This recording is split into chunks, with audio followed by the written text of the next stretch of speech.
Good morning guys, this is Mactan Lady Damon. Thank you so much for watching my video. This video is about my gardening. I have a little tiny garden I try to plant every time, every spring.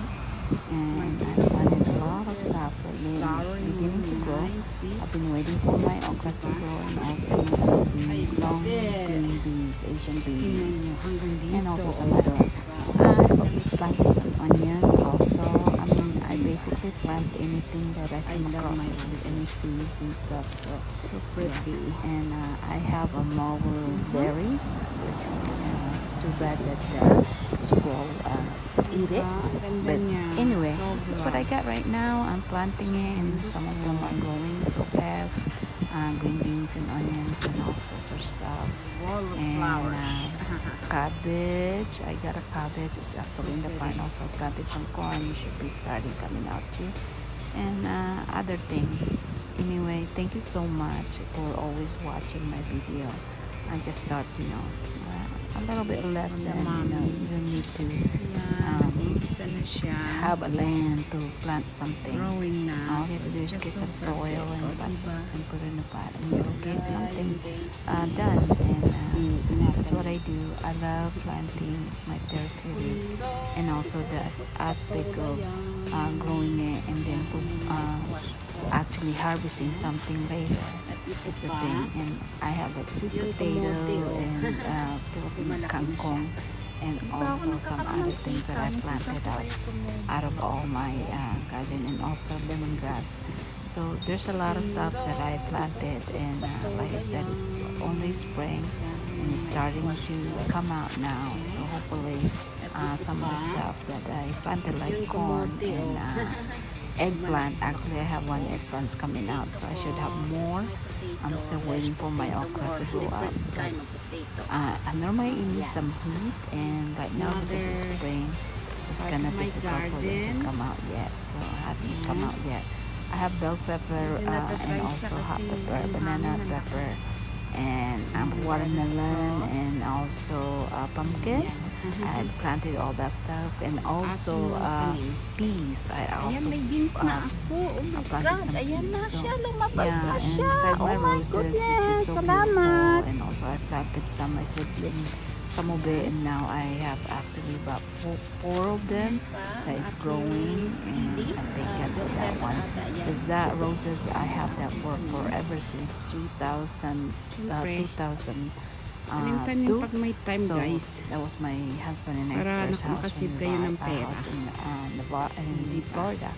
But anyway, thank you guys for always trying to catch up. Oh, by the way guys, it's so easy to plant a cabbage and Romanian lettuce. The things that you buy in the store, you can basically plant that. And also garlic. Oh my god, you guys need to plant garlic so that it will help you guys out.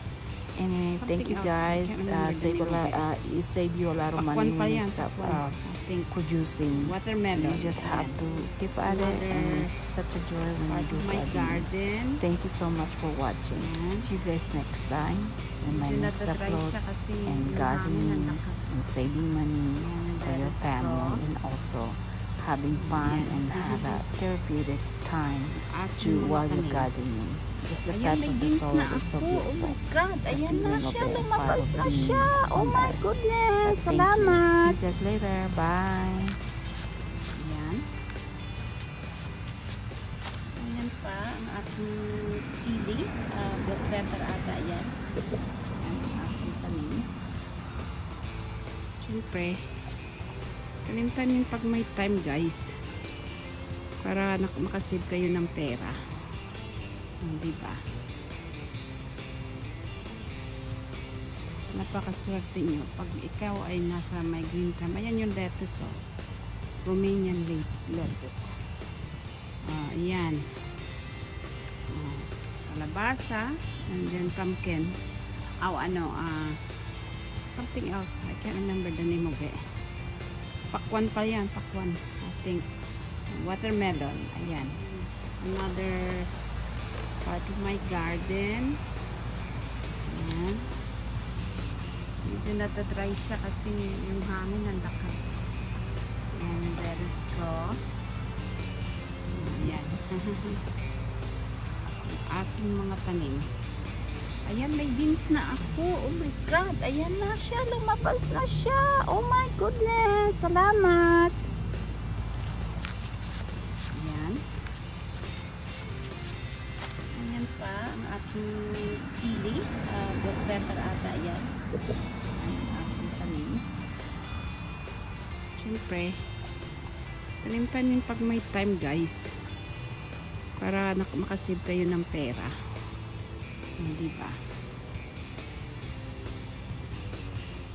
Napakaswerte nyo pag ikaw ay nasa may green thumb. Ayan yung lettuce, oh. Romanian lettuce. Ayan. Kalabasa. And then pumpkin. Something else. I can't remember the name of it. Pakwan pa yan. Pakwan. I think. Watermelon. Ayan. Got more lettuce right there. Yeah. Ayan pa, oh. Yung lettuce ko. Diba? Yan, oh. Ibang mga gulay. Yung aking kaisa-isang tumubong oh. That's my guys, eggplant. Eggplant ko yan.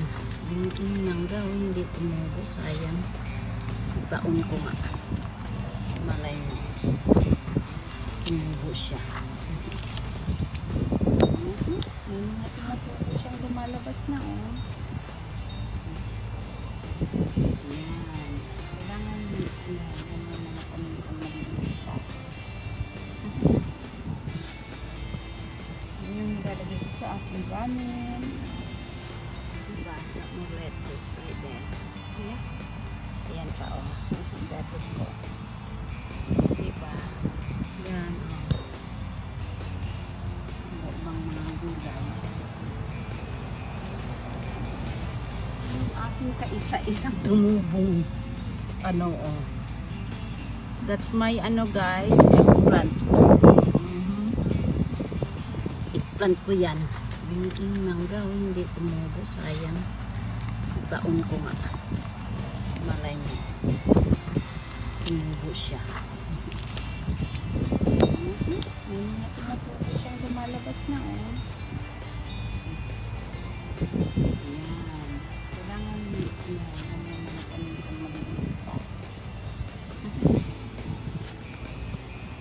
Yung nilalagay ko sa akin ng lettuce right there. Yeah. Ayan pa, oh.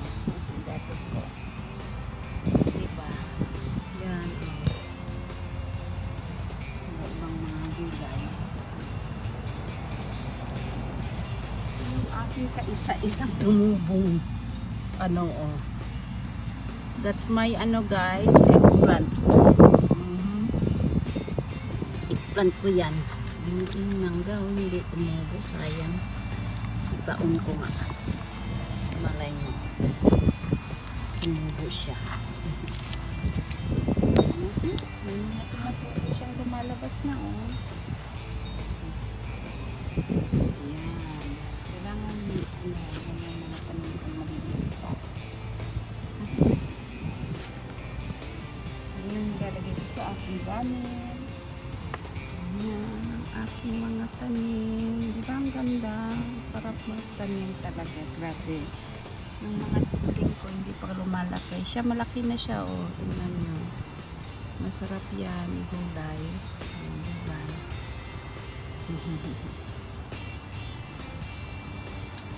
Yes. Ayan. Magtatanim nga pala ako ng pulang sibuyas, guys.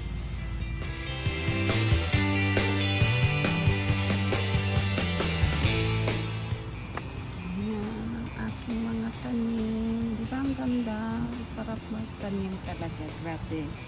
Yung mga seedling ko hindi pa lumalaki. Siya malaki na siya, oh. Tingnan nyo.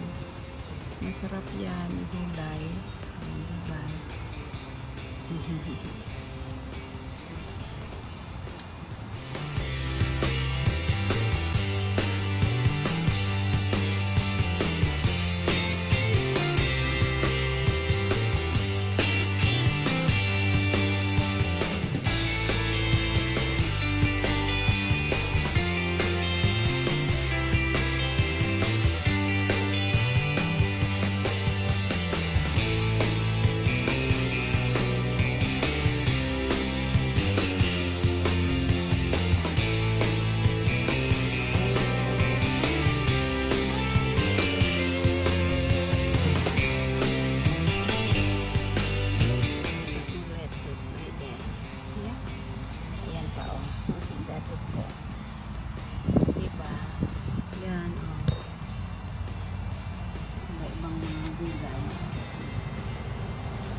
Isa-isang tumubong.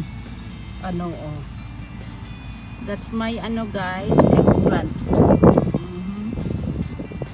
Eggplant ko yan. Yung mangga, oh, hindi tumubo. Sayang. Baon ko nga. Malay mo. Tumubo siya. May mga tumubo siyang lumalabas na, oh.